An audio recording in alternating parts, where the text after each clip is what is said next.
Are we alive? Now we're live. Okay, great. Anushka, would you mind playing the? I think so. Okay, great. Oh, okay, perfect. I think so. Okay, great. Oh, okay, perfect. I hear a lot of echo. Okay, great. So Juan, would you mind mute yourself? Yeah. Here we go. So Juan, would you mind mute yourself? Yeah.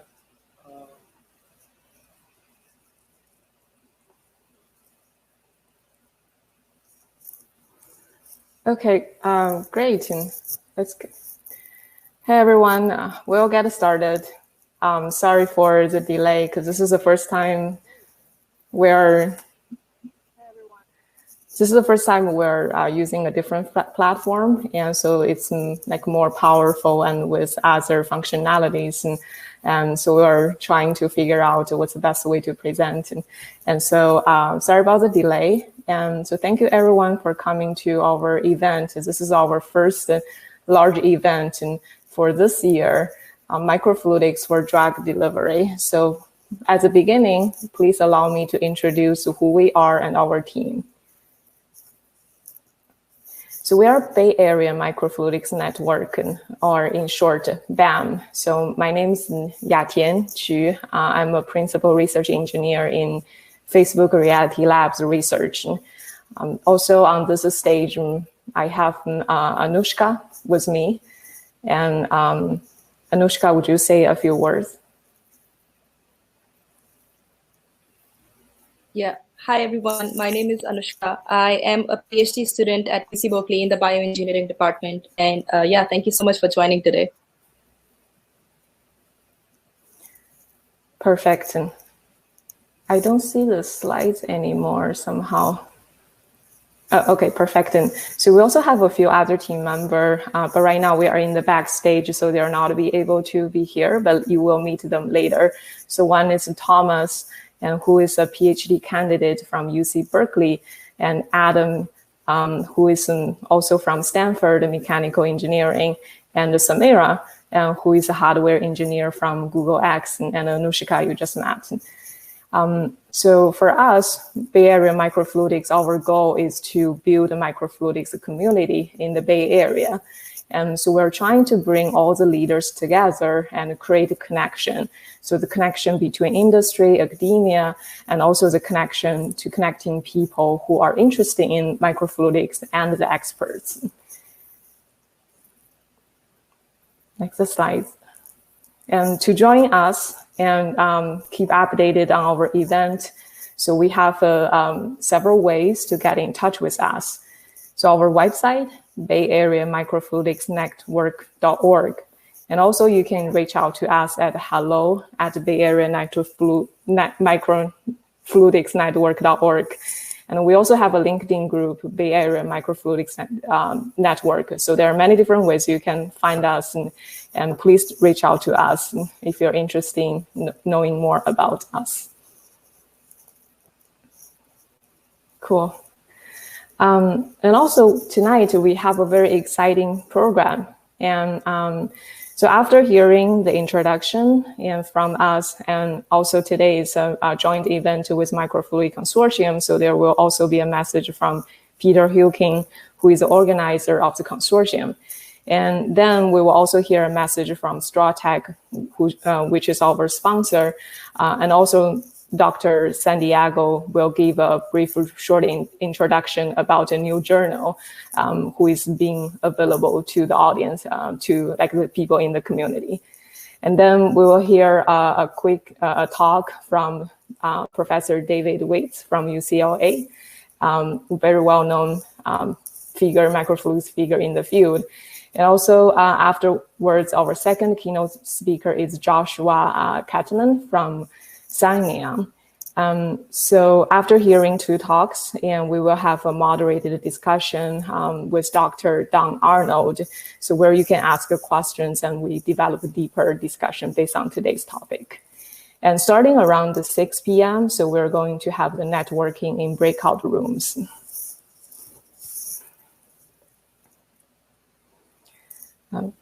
Next slide, please. All right, so we usually try to keep the introduction short, but today I want to take a few more minutes because I have an announcement to make. And as people have probably been to our past event and have been knowing me as a co-founder of the organization and also organizer for about 4 years. But I'm going to transitioning out of the organizing team as the focus of my life changes. So 4 years ago, I helped Peter organize the Microfluidic Consortium at Stanford. And so we had a discussion around that time. So the idea of creating a new local microfluidic community came up. And then I met Thomas, so that's how we got started. So I designed the logo, designed the flyer, and also Thomas set up the website and also taking care of all of the documentation for the nonprofit. And so in 2017, we had our inaugural event at Stanford. And so I invited my PhD advisor, Juan, to be the speaker, and also one of our group's alumni, Taron, to be another keynote speaker, and one of my friends to be on the panel board as a VC investor. And I also asked my friend to book a free classroom from Stanford Medical School. So that's how we got started 4 years ago. And so now, after 4 years, we have seen incredible growth in the community. And we constantly having 4 events every year, and for online and both offline in-person event. And we nowadays, our mailing list has over 1,000 members on the list. And, so I know this is not going to be possible without anyone's support in this community. So I want to take the moment to thank everyone who has been making the past 4 years has be a great journey for BAM. Especially thank to Thomas being a reliable, most reliable co-founder and our advisory board, Dr. Juan Santiago, Amy Herr, Don Arnold, and also Dr. Darlene Solomon. So, and again, and all our new leadership team. So we have Thomas and Samira, Adam, and also Anushka. So there are a lot of new energies and new ideas. So they are going to bring the organization to the next level. So I hope everyone can continue to support our work.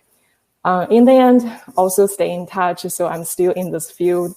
And if I can be of any help, please feel free to reach out to me. So here is my LinkedIn and also my email address. So without further ado, I want to hand over the stage to Peter so he can introduce, speak a few words about the Microfluidic Consortium.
So, hi everyone, I'm Thomas. There's Peter. Yeah, I do apologize for that. I was caught on the wrong foot. I should say thanks for this. A special thanks to Yartien, who was there at the beginning of it all. I represent the Microfluidics Consortium, which is a sort of global traveling circus linking up microfluidics hotspots around the world, including Boston and Zurich and Singapore and China. We really enjoy coming to California at this time of year on a regular basis. We've been hosted by Berkeley and Stanford and today by UCLA. We do hope we'll get to see you in physical format roughly this time next year. So that's it from me. Check out the Microfluidics Consortium. We have a booth in the expo where you can read all about us. Okay, thanks ever so much.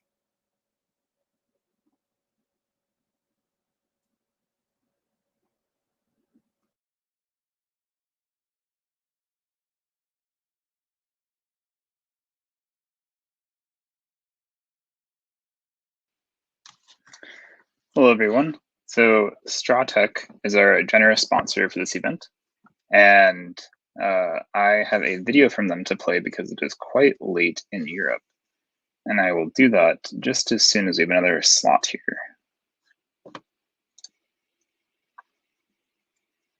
Peter, do you mind leaving the backstage?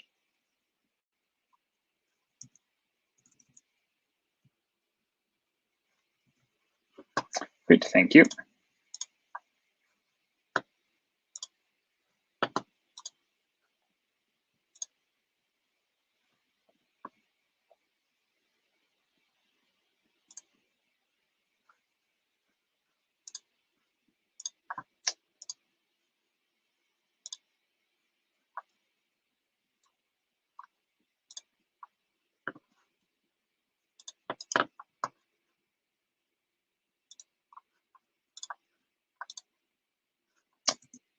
Sorry about that. It is being very pesky.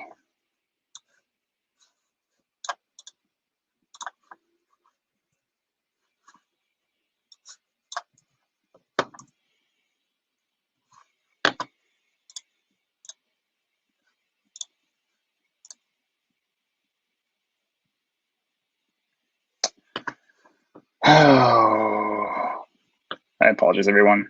The video is not wanting to share. So I think I will turn it over to Juan, and he can introduce the new journal, and we will work on that.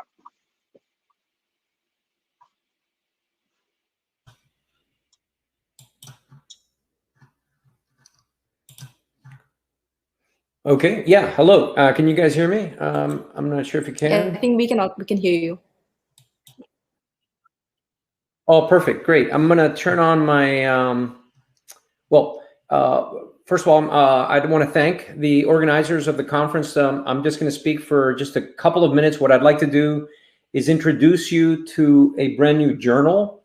And I have just two slides, maybe a couple slides to show on this journal to introduce you. Hold on a second. I'm in the process of sharing my screen.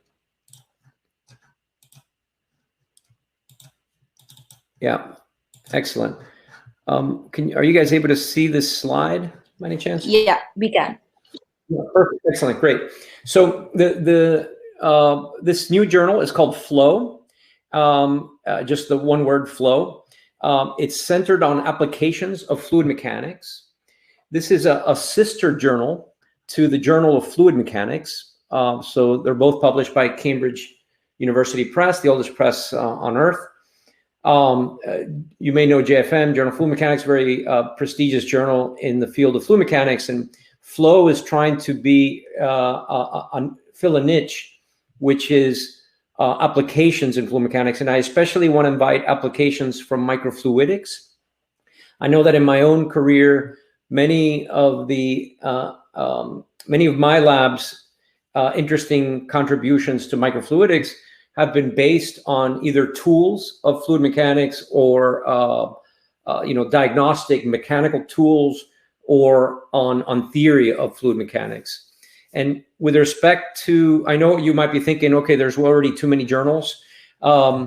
We think there's a really good niche for this particular journal where we're using the tools of fluid mechanics to influence and impact concrete fields. So it's a translational journal. One of the things that we offer is very expert reviews of the fluid mechanics aspect of a microfluidics paper. And to do this, we're going to leverage all of the reviewers of JFM, to which we have access in order to do this, and all this expertise. We've assembled this very expert list of editors who cover a wide range of applications. And I won't name them, but I'll just say they cover all the way from computations to colloid theory, to aerodynamics, to climate and atmosphere. And there's at least a couple of us, maybe 3 of us, who cover microfluidics and microtransport phenomena. I'll just lastly leave you with our advisory board. We're very proud of our advisory board, and they're really helping us establish this journal and define it. So with that, again, thank you.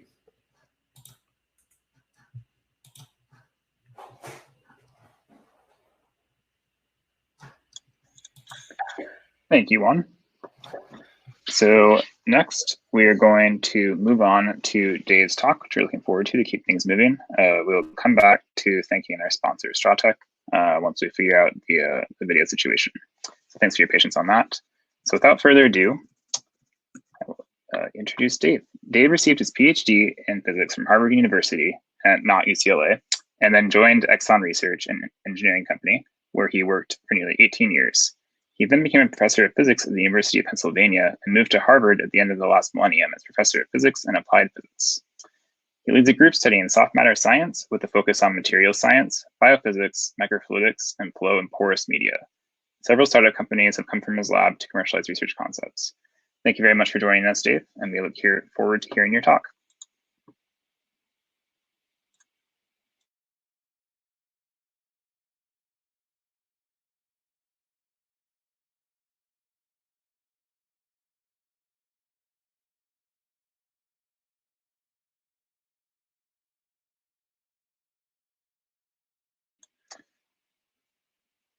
I think, Dave, you're muted.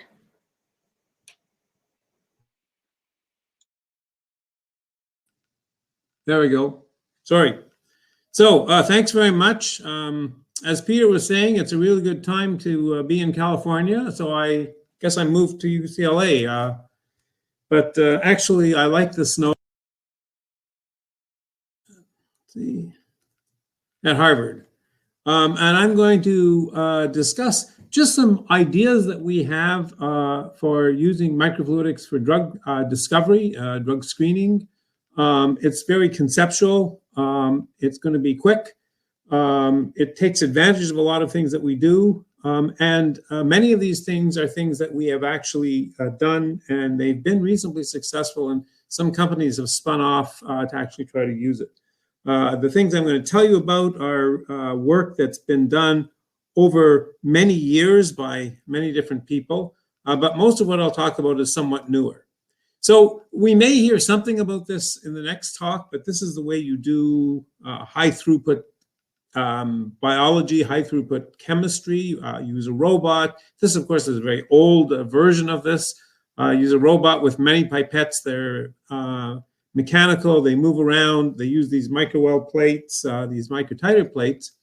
And what I want to tell you about is replacing them in microfluidics by using small drops.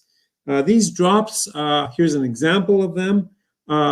They're about a picoliter in volume, whereas a typical microtiter plate for something like this 384 well plate might have 10 to 100 microliters in each experiment.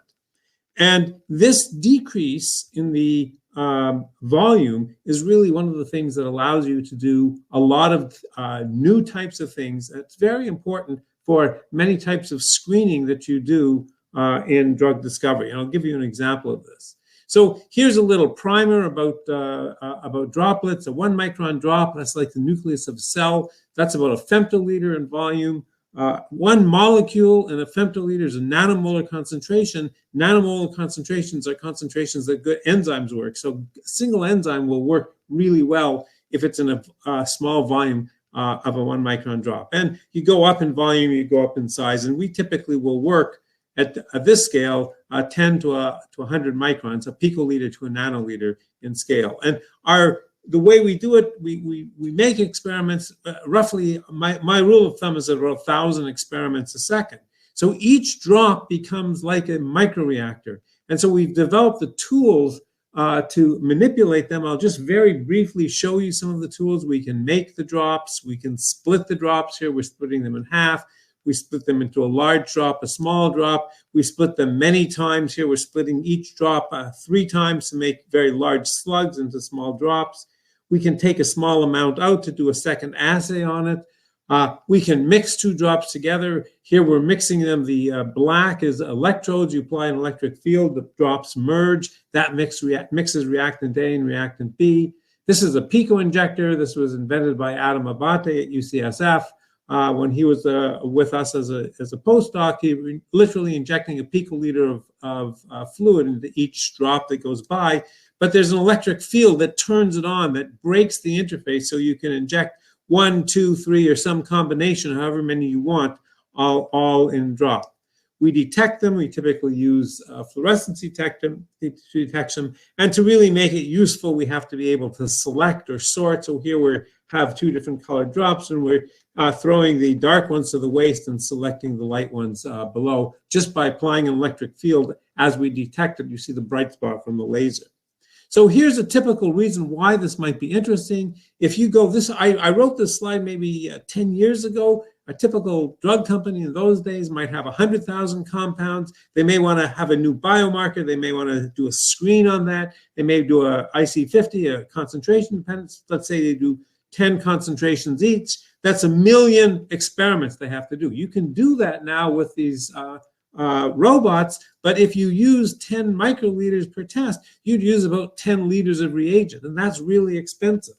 If you do it, I just figured if you did it with one of these robots, I said, okay, 3 reactions per well, it takes about 4 months running 24/7. If you do it with the droplets, 1,000 drops per second, a picoliter per reaction, it's about a microliter. The total, all the reactions is 1 microliter of fluid, and it takes about 20 minutes to do the reaction.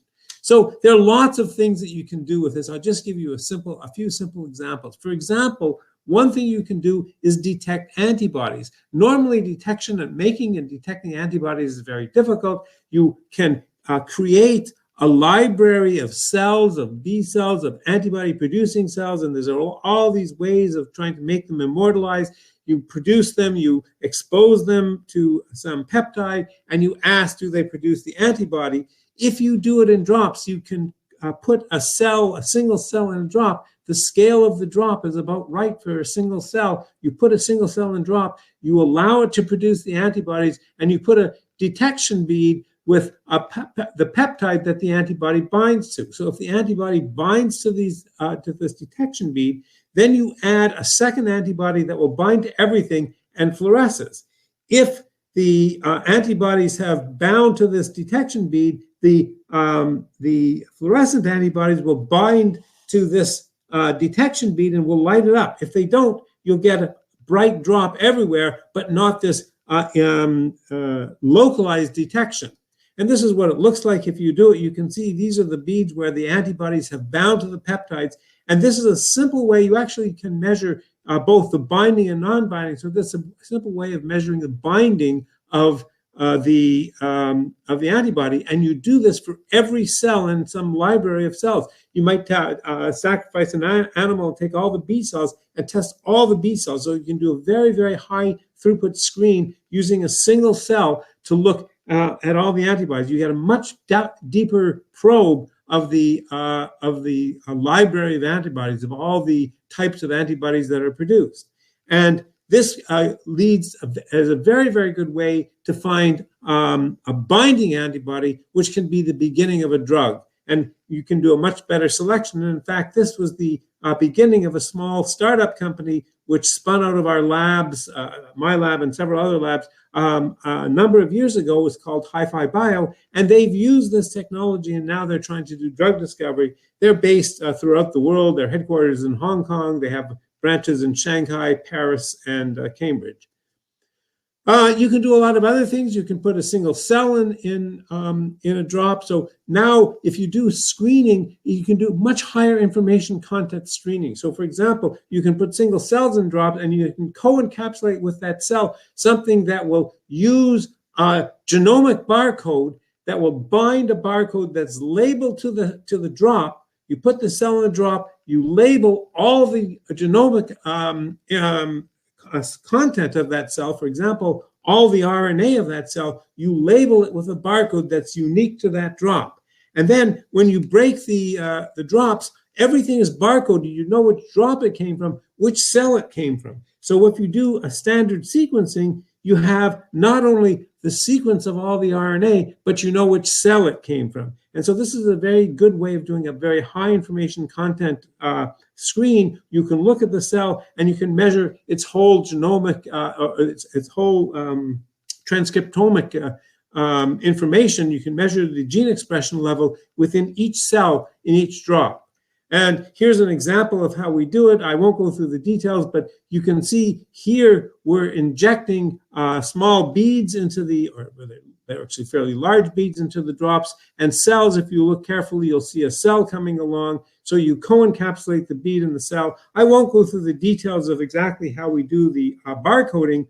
I'll skip it over just for the sake of time. But here's just an example. Whoops, let me go back here. Here's an example to show if we mix both mouse and human cells, you can tell very accurately whether it's a mouse or a human cell just by measuring the transcripts. In fact, you can tell to within about 96%, 4% of the cells you couldn't tell. And that just corresponded, the way we got a single cell per drop as we diluted, and our Poisson statistics were such that 96% of the cells were a single cell. Maybe there were 4% that were doublets, and that's where we would get confused and we couldn't tell the difference.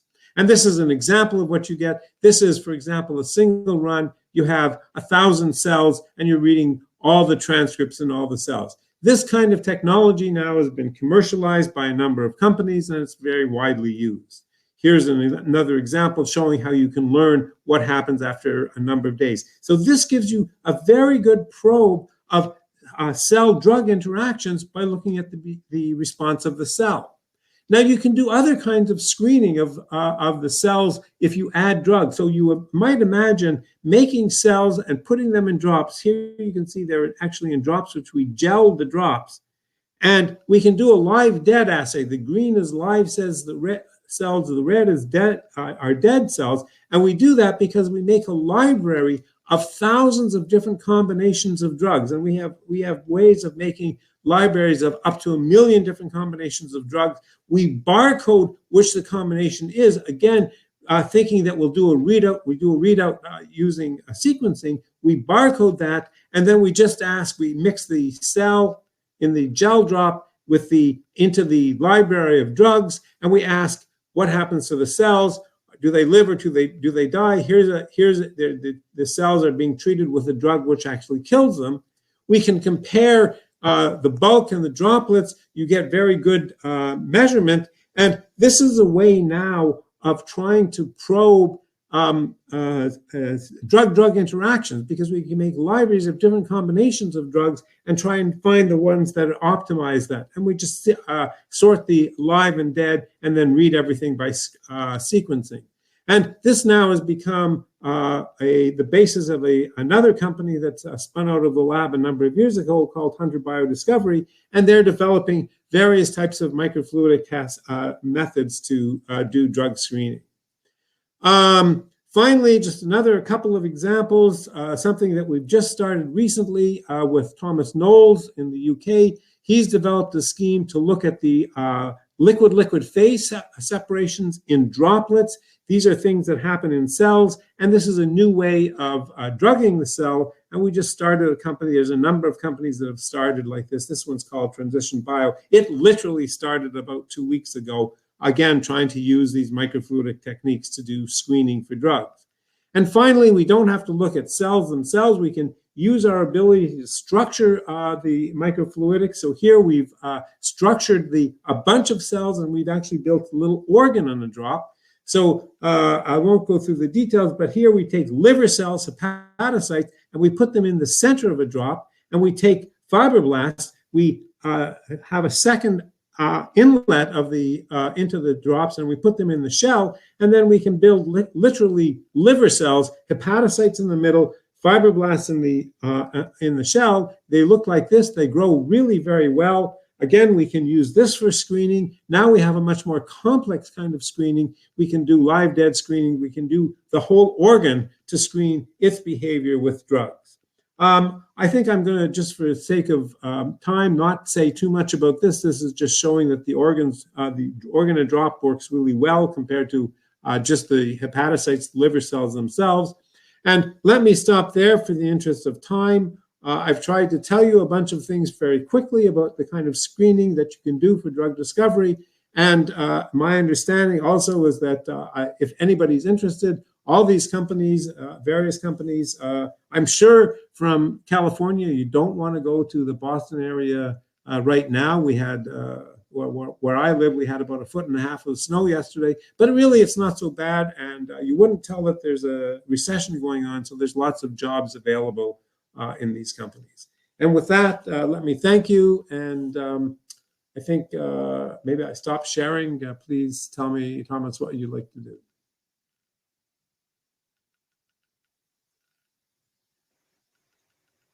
Yeah, that would be great. So then we will turn it over to Anushka, who will introduce Joshua. Thank you so much, Dave. Yeah, the talk. So our next speaker is Joshua Cantlon from SCIENION, and I'm really happy to introduce him. So Joshua is currently the product development manager for SCIENION, which is a world leader in precision dispensing for biotech and diagnostic applications. He received his PhD in chemical engineering from Oregon State in 2009, where he focused in bioprocessing. He has worked in life science automation for the past 10 years, where he has adapted industrial robotics for use in a variety of applications. Notably, he has developed an automated platform for multi-sample loading of liquid cell transmission electron microscopy experiments for real-time nanoscale imaging, processes for targeted drug delivery device manufacturing, and an open-air microfluidics chip for nanoliter scale single-cell library preparations. Working both with academic and industry partners, Joshua has collaborated on multiple single-cell applications, including single-cell RNA-seq, single-cell whole genome amplification, single-cell liquid chromatography, mass spec, spatial transcriptomics, HTP cloning, rare cell isolation, and standards generation. And with that, I would like to pass it on to Joshua for the talk. Wow, thank you so much. Can you hear me? Yes, we can hear you. Yes. Yeah, thank you so much for the introduction. And Dave, your talk was fascinating. And you're absolutely right. I'm going to talk about robots and robots that I'm super excited to share with you guys. So, you know, I was looking through the registration list and I was totally blown away by the diversity of attendees and have tried to include a little something for everyone. That said, I'm going to just kind of fly through a number of topics and really try to focus on how our technology can be used in single-cell drug discovery applications. I do invite you to ask me to elaborate about anything that I talk about in the Q&A panel session privately afterward. Additionally, there's a lot of content, of course, on our websites, including publications and applications. So in this talk, I'm going to introduce you to what I see is it's not the most high throughput or the smallest, but I believe that it's the most open and flexible microfluidic technology in the world, and with a special focus on how it is being used to enable new methods of miniaturized and automated sample prep for single-cell assays.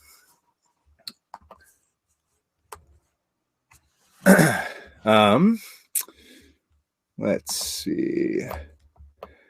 The technology has enabled breakthrough applications in the field of precision medicine and basic science, including the high throughput and scalable manufacturing of diagnostic devices capable of determining whether you have COVID or the flu or just the common cold, also companion diagnostics.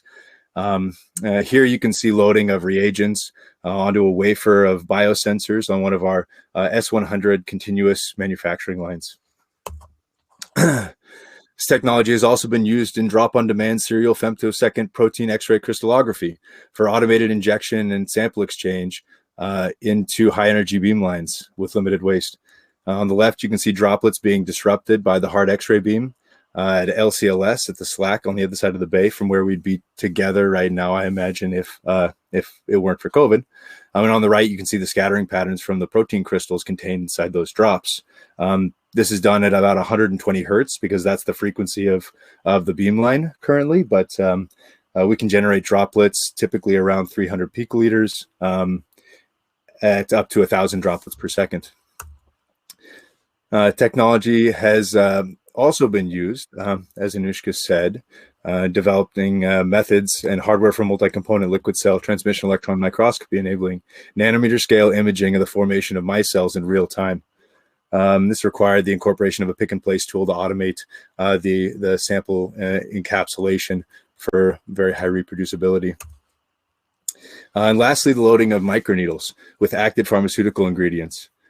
Here you can see these compounds on the microneedle tips, which are only about 200 microns tall, less than the depth of sensory neurons, but just deep enough to allow pain-free subcutaneous drug delivery. So SCIENION has spent the last 20 years perfecting precision dispensing of picoliter to microliter liquid volumes, primarily for implementation in the development and commercial manufacturing of in vitro and point-of-care diagnostics. A few years ago, we spun out a daughter company named SCIENION and launched our flagship product, the Cell-in-One, focusing on using the same FDA-approved core dispensing technologies for controlled cell handling and single-cell assay miniaturization.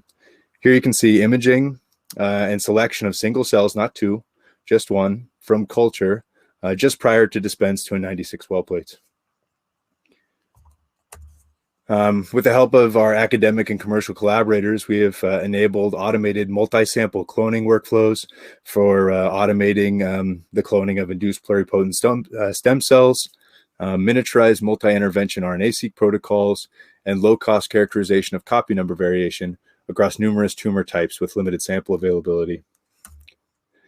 And what makes the Cell-in-One so unique is the combination of extremely high accuracy single-cell isolation and positional accuracy, the gentle nature of its liquid handling dynamics, the non-existent dead volume, enabling isolation of the great majority of cells from precious samples, a robust dispense and detection mechanism that allows isolation of both large and small particles, high-resolution bright field and fluorescent microscopy that enables correlative analysis, and nanoliter dispensing of most reagents for assay miniaturization. And furthermore, the workflows are completely customizable, allowing for application of these capabilities for various experiment types. Of all the applications that we could talk about that could have some relation to drug discovery, I'd like to focus on our developments in single-cell proteomics by LCMS. Over the last 5 years, single-cell analysis has exploded, providing unprecedented resolution of biological variation within complex biological samples. For example, at the top of the diagram, analyzing a tumor biopsy in bulk averages a signal from all the cells, but by treating each tumor cell as its own unique sample, as shown at the bottom, the identification of interesting subpopulations is possible. And genome analysis at the single cell resolution has, provided that kind of information into the kind of mutations that occur at the genomic level in cancers. And single cell transcriptome analysis, like Dave was talking about, allows you to barcode, tens of thousands of cells and each of the mRNA molecules with different UMIs, and to be able to read out and get data from thousands or tens of thousands of cells, all in via next generation sequencing, and to identify sort of subpopulations present in multicellular organisms, response to various pressures, kind of what's happening in the cell at that moment, what it's going to try to do. And single cell proteome analysis has a similar kind of trajectory potentially, but it's still in its infancy. But the potential for direct untargeted proteome analysis via LCMS is huge, because proteins define the actual function, and in the case of the disease, dysfunction of the cell and cellular systems. The majority of the targets of approved drugs are proteins, and as are many of the new drugs themselves. These targets selected are often membrane receptors, enzymes, ion channels, transporter proteins. And so looking at this a little more closely, RNA, because that's so well understood at this point in terms of, or it's well established single cell RNA-seq. But reviewing, mRNA and protein in living cells, a few things really struck me. First, on average, the stability of proteins is much higher than that of mRNA, suggesting that any variation introduced by sampling and sample prep should be less, yielding more biologically relevant data. Second, while being unable to amplify proteins through techniques like PCR, there exist orders of magnitude more copies of proteins in the cell than mRNA. And mass spec instruments have now become sensitive enough to detect and quantify even low abundance proteins from a single cell. So sampling error should theoretically even be less, even in unoptimized systems. And so the current gold standard for single cell mass spec sample prep is the Scope 2 workflow. It involves isolation of single cells by FACS into microliter volumes of lysis buffer, typically in a 96 well plate. After lysis, secondary digestion reagents are added to break down the proteins further by a separate liquid handler. And then the peptides are barcoded with isobaric labels. These are analogous to the molecular barcodes that Dave was mentioning in the beads that he was encapsulating, except for instead of having, a million different combinations of these molecular barcodes, you have 16 different isobaric tags. And so the amount of multiplexing that you can do is significantly less currently with LCMS than it is with next generation sequencing, for example. And then you'll inject that sample after quenching into a nano LC and then into a mass spectrometer. And right now, in order to get the resolution that people are interested in, you're running a single sample of up to 16 cells for anywhere between 2 and 4 hours. So through the development of these techniques, some areas of focus for process improvement have been identified by the researchers. And the Cellin one is directly addressing both A and D in this chart here. So what we've done is we've replaced a FACS sorter and a separate liquid handler by the same instrument. And made it so that we can miniaturize those preps. And in fact, the originator of the Scope 2 protocol sample prep, Nikolai Slavov at Northeastern University, also in Boston, has recently released early data from his endeavors to miniaturize the sample prep. And some of the unpublished data is shown here. The very first group to attempt to miniaturize and automate the sample prep were scientists at Pacific Northwest National Labs who developed a nanopots technology. They would use a fax machine to isolate single cells to their nanopot slide, shown here. And then they developed their own custom robot to automate the deposition of all of the downstream reagents in only a couple hundred nanoliters. And this was the most sensitive single cell mass spec prep system for years. And they could even do laser capture microdissection for spatial proteomics of very small portions of tissues. And so I've been lucky enough to live in Washington State along with the group at PNNL. And in our first experiments together, we've already shown efficacy of further miniaturization, both in volume and in the nanopot's kind of diameter. And preliminary data suggests that smaller volumes provide a more efficient enzyme action, as you can see here on the right. At the top, we just have the nanopots with progressively smaller wells, 1.2 millimeters down to 300 microns, and then the volumes going from 300 nanoliters all down to a single nanoliter. And another thing that I was blown away by, I've done a fair number of RNA-seq, and I've never seen single cell readings of any sort that have the kind of error bars that you see in single cells coming out of mass spec. And this isn't the quantity of proteins in those cells, but it's the proteins that were identified in those cells. And so that was just something that was striking to me. Also some unpublished data. Hopefully these things will be published soon and you can read more. But the real story here is, maybe single cell mass spec via, LCMS, is, it's not the end all be all. It's another step in our progress to better understand these cellular systems. And SCIENION technology enables new applications and new science through miniaturization and precise deposition of active biological content, and the automation of process workflows and the openness of the platform allows scientists to adapt to the next, to try to answer the next question that comes along. And so I spent 4 or 5 years in the Bay Area working with groups and worked to develop this this cell and chip, which you see here, which will allow for more full utilization of our ultra low volume dispensing technologies. It's a nanowell system compatible with most standard reagents and molecular biology techniques.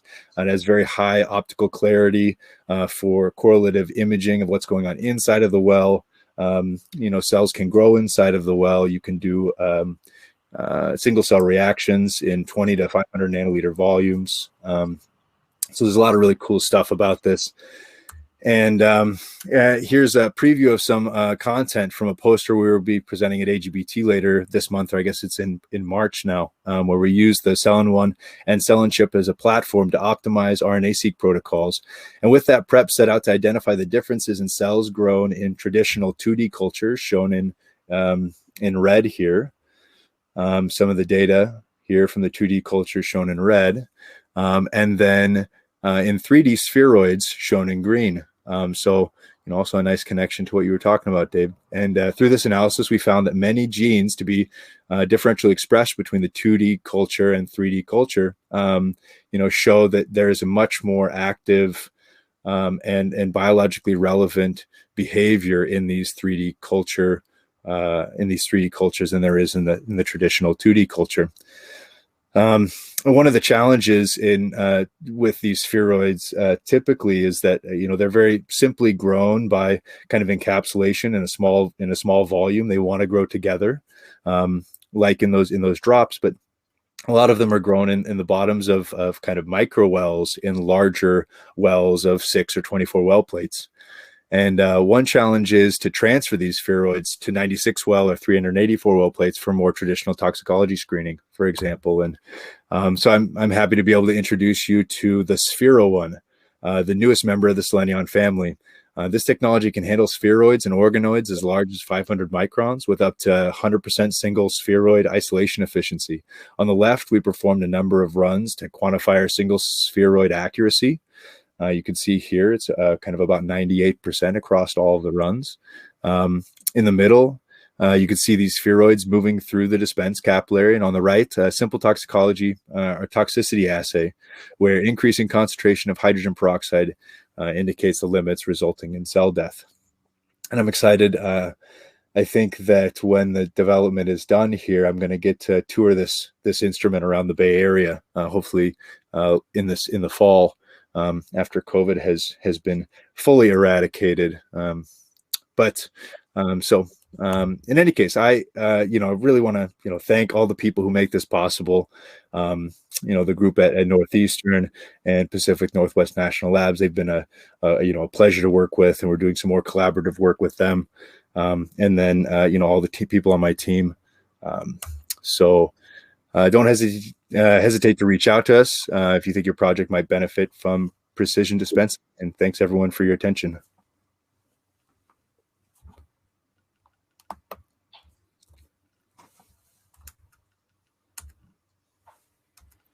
Yeah, thank you so much, Joshua, for the talk. I would now pass it on to Samira to introduce Don, and then we could go ahead with our discussion session. Thank you.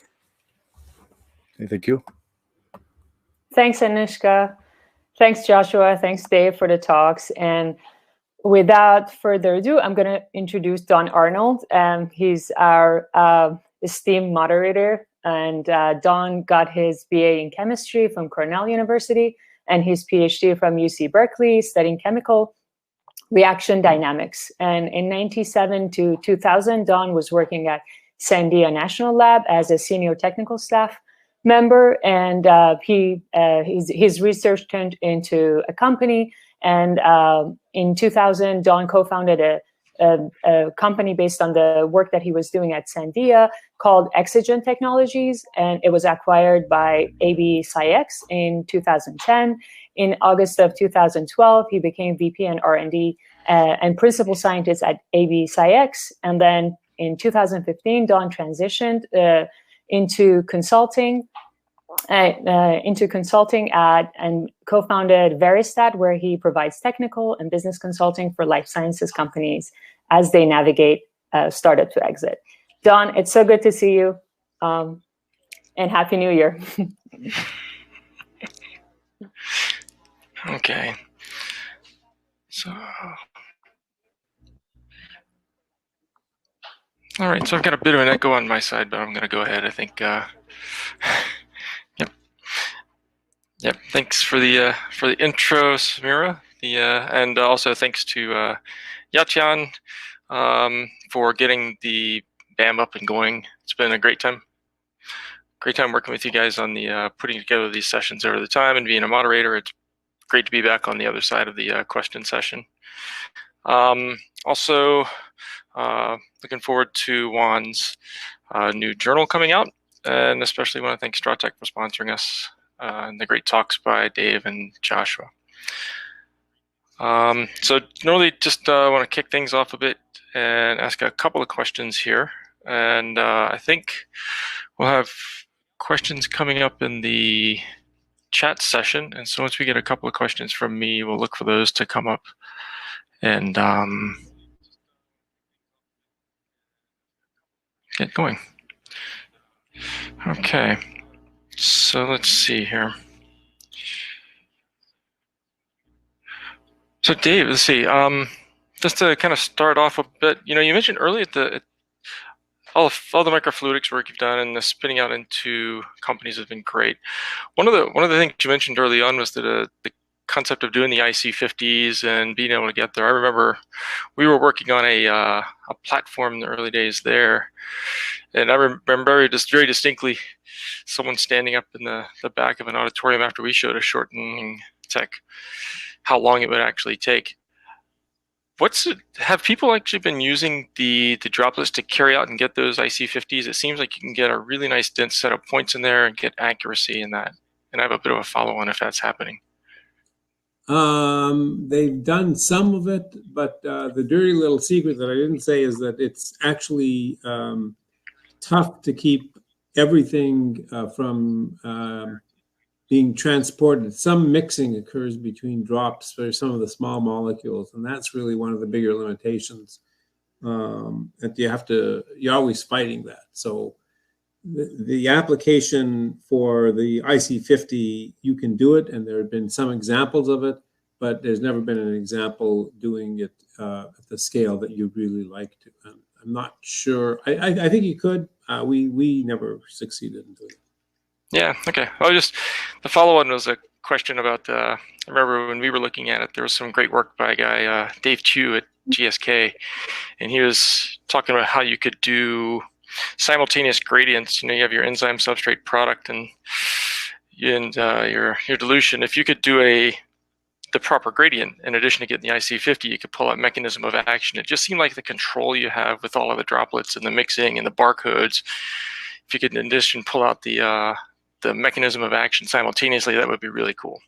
Right, and I think that he was probably onto something really where there will be and there has been big contributions, and that is not doing this broad, enormous screen, but rather getting much higher information content on a somewhat more narrow screen, but taking advantage of, you can do many, many experiments and look in a narrow region in phase space, but really explore the phase space, or a narrow region in the space of understanding mechanisms and explore that. And that, I think, has been tremendously important and remains important.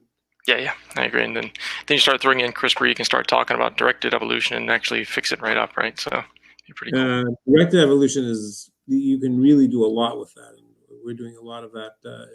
Now you couple it with these guys like the Google people who do machine learning, try and understand something about the fitness diagram. Again, this is where the high throughput can really benefit you.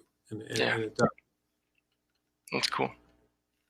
And Joshua, I think, I don't know if I spent a bunch of time looking at proteomics. The concept of single cell when I kind of moved over to consulting was still one that was a lot of excitement around that. And I know the mass specs continue to get better. One of the things that, when we were thinking about it was that running it through the LCMS always took a really long time. So even though you can get down for a single cell and get the sensitivity, is there something in the process that really shortens how long it takes to get to an answer from the single cell? Yeah, it's a good question. I think the thing that's I think if you know what you're looking for, you can probably speed it up a little bit. When you're really trying to do this proteome profiling, I think that it is going to take a significant amount of time.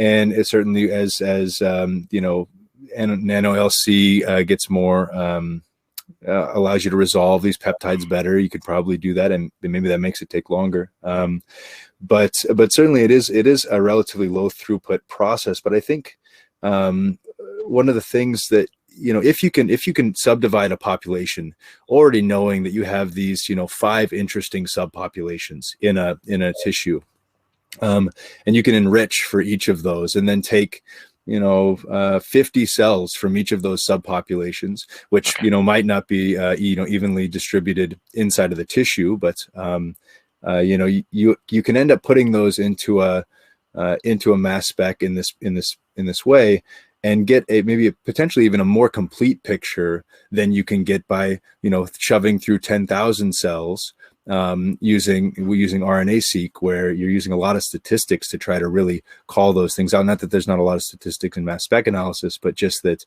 because the data may be a little bit cleaner in some ways, you might be able to see more with less.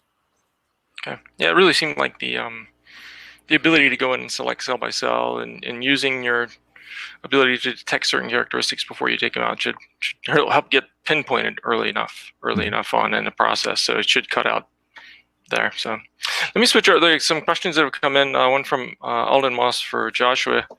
Says he's curious about the work of the nanopots group. Was it the improved cell dispensing capability of the cell-in-one that allowed the reaction volumes to get smaller, allowing for the improved enzymatic activity?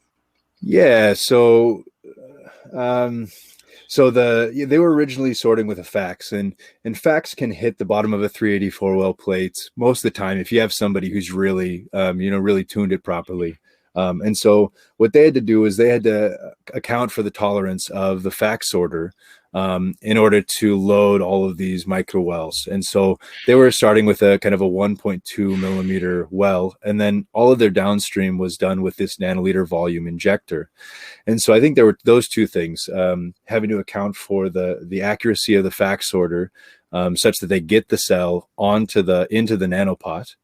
So, making that big enough that it's a good enough target that it's reproducible, and then also in this nanoliter volume. So, given the fact that we can dispense a cell kind of plus or minus 50 microns of where we want to with automated, fiducial finding recognition and whatnot, and then load these kind of low nanoliter volumes, that allows us to reduce a lot the size of the nanopots and the surface area that those proteins are going to be interacting with, increasing the target concentration and I guess increasing the efficiency of those reactions. Yeah. And then here's a question that's for both, from Vanya Silverio. Is contamination an issue in these systems? And if yes, how do you tackle it? So maybe you start, Dave? Yeah, contamination is always an issue. I think it's maybe not quite as much of an issue in the drops as it is, say, for Joshua, because we can do multiple drops. Everything is actually smaller, so we can do a more of a statistical study, and if a few drops are contaminated, we can just ignore them. But other than that, you just have to keep everything clean and avoid it. And as I did mention, the disadvantage of the drops, where everything's separated by oil, as opposed to the beautiful system that Joshua has, where things are essentially separated by air, is that we can get crosstalk between the drops, and that's the kind of contamination that's harder to fight against, and you deal with that. Yeah, and the certainly. So our nozzle is not considered a consumable, so it's going to handle every sample that you aspirate. I've dispensed hundreds of these oligo barcodes with the same nozzle, and you have to deal with carryover contamination in those by cleaning with low concentration bleach in between each aspiration. And so depending on the sensitivity of your assay, different cleaning solutions and protocols can be done, and so you don't have carryover contamination from one sample to the next. Certainly it is all in the open air, and so stuff falling out of it, sometimes I've wondered if maybe some of my facial hair might be the reason why some experiments don't turn out so well. So I think contamination, as clean as you can get, the cleaner the better. Have you sequenced your hair? I've not sequenced. I would be able to match it up, I bet, with some of my horror experiments. Same thing happens with people doing the nano LCMS, right? We could tell when guys would come in. You could distinguish when someone had hair gel or different types of perfume just when they walk in the room. See his background peek. So pretty entertaining troubleshooting going on when that happens, right? Let's see. Okay, so Joshua, let's see. Here's a question from Bak Van Dung. So he wants to know more about the dispense technology. Is it solenoid valves? What kind of pump do you use for dispensing? So right. So maybe describe that. Yeah, it's a glass capillary. It's about this long. It'll hold about 40 microliters of fluid, top to bottom. It's been formed by some kind of mechanical magicians in Germany who make a ton of these with a piezo crystal surrounding the outside of it, and it's got some kind of resonance chamber inside of it, and so we actually pulse the piezo with an electric pulse for a certain amount of time, and that's going to generate kind of a mechanical contraction, and then that generates pressure waves inside of that capillary that then shoots out those droplets one at a time. We use a syringe pump to aspirate samples, and then also to wash out afterwards. And so you can aspirate as low as a couple of microliters of sample into the tip of this glass capillary. And then you can wash out with 1,000 microliters or 500 microliters as you wish.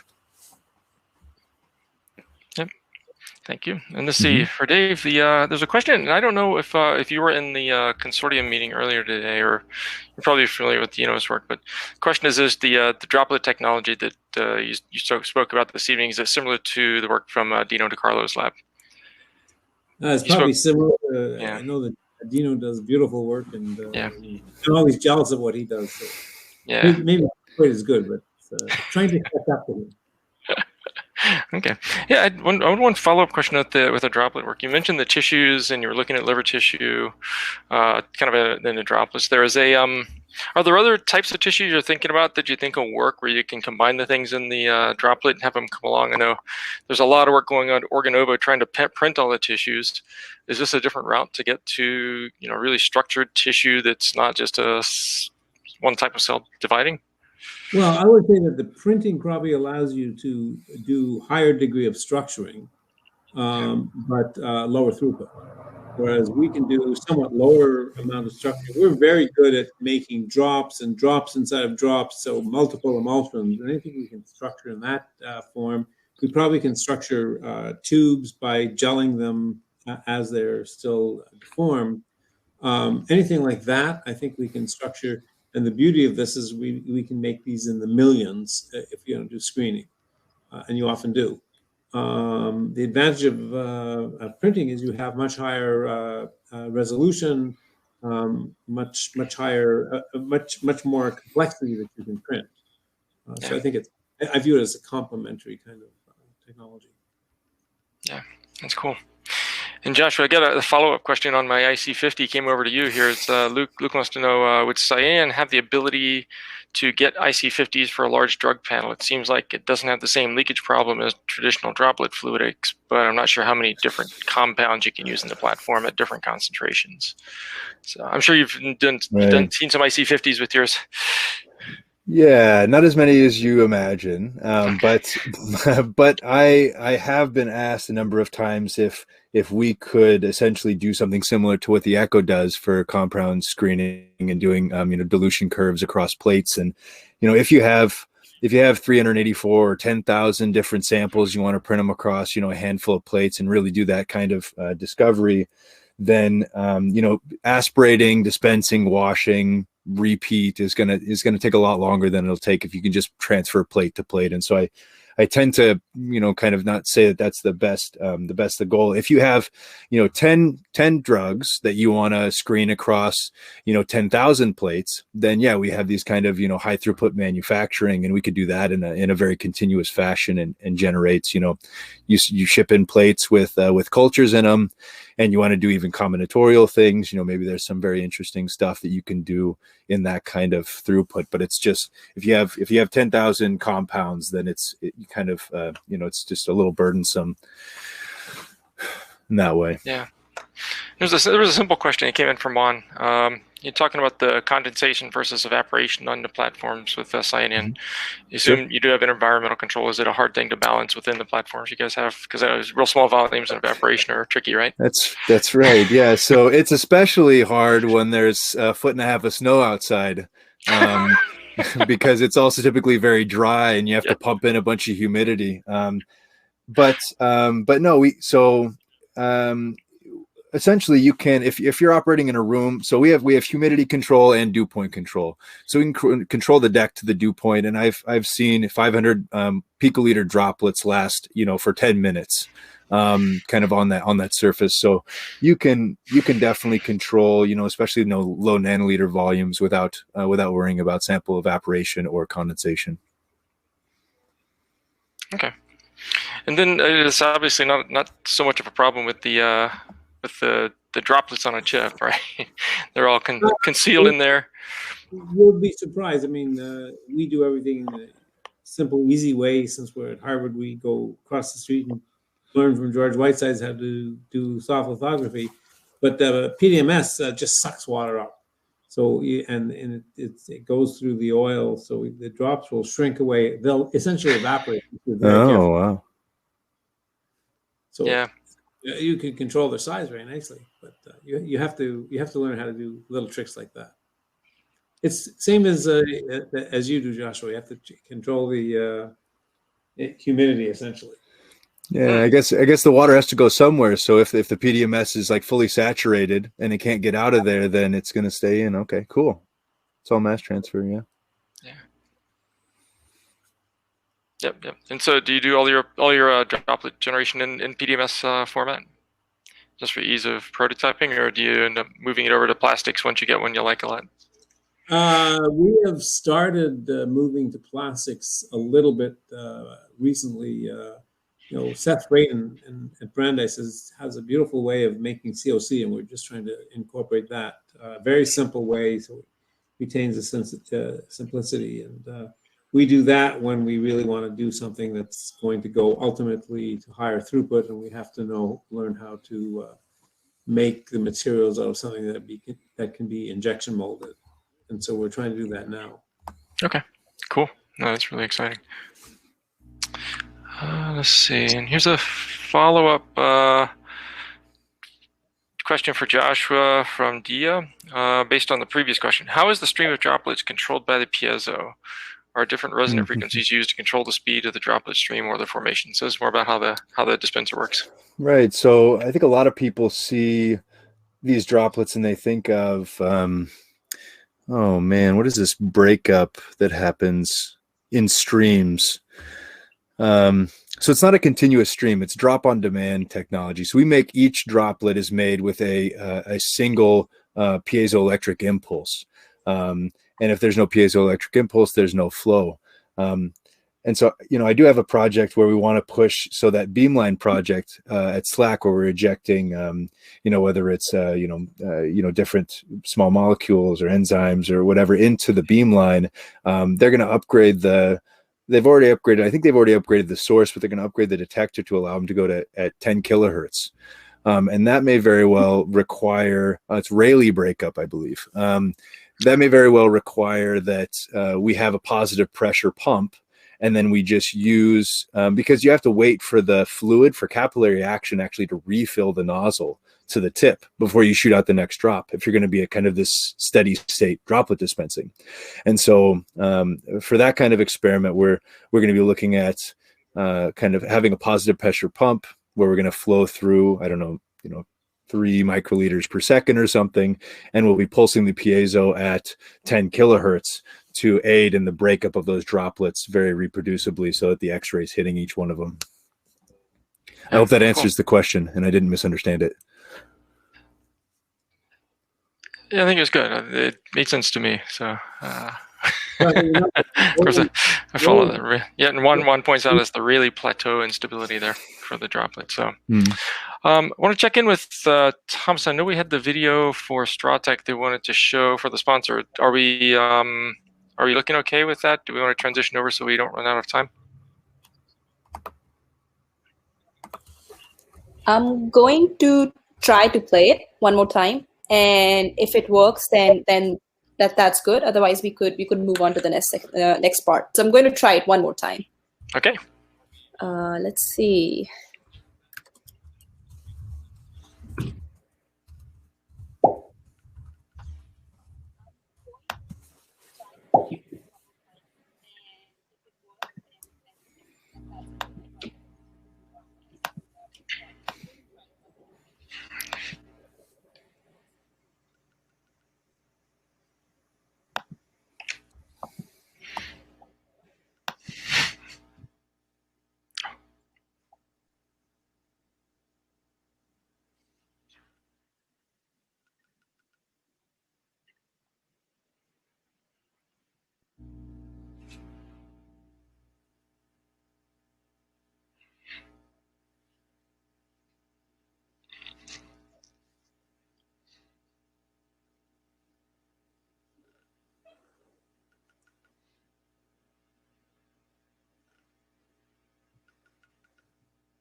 All right, looks like we might not be able to actually do that video now.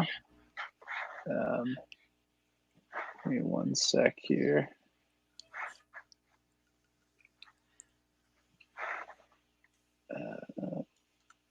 So I'm just going to give a quick summary of what they wanted to pass on. So Strawtech has been a very generous sponsor to them.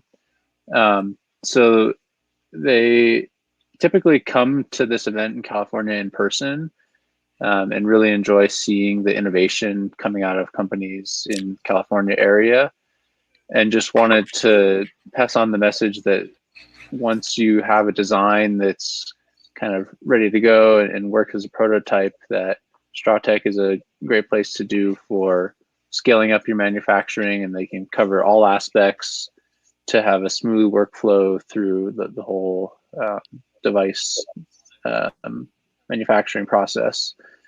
And they also work to integrate quality control into the workflow from the very start. So definitely think about them when you're moving your designs to manufacturing, since they've been a great sponsor for us, and we're very grateful. And unfortunately, our technical difficulties prevent us from showing their video, but please do contact them. I believe in the stage chat, if you scroll up, there's some contact info for George, who is the managing director, that was going to give a little presentation. But with that, we're going to move on to some networking. It's a little different than usual with the Hopin platform here. So if you want to look at the jobs board in the expo, there's a booth that it has jobs listed there. So please do go visit there if you're looking for a job. And then for the networking, we're actually going to use the sessions feature, which is on the left there of the toolbar. And there's different kind of rooms for meeting with different people. So if we could have our speakers, Dave, Josh, and Don, go to the sessions with their names on them so people can find you if possible. And then there's also some separate ones in case anyone wants to have a conversation between different people. So thanks everyone for coming, and I hope you can stick around to network for a little bit, and we'll see you next time. Hey, thanks. Thank you. Yep. Thanks everybody for coming. Okay, talk to you in a bit.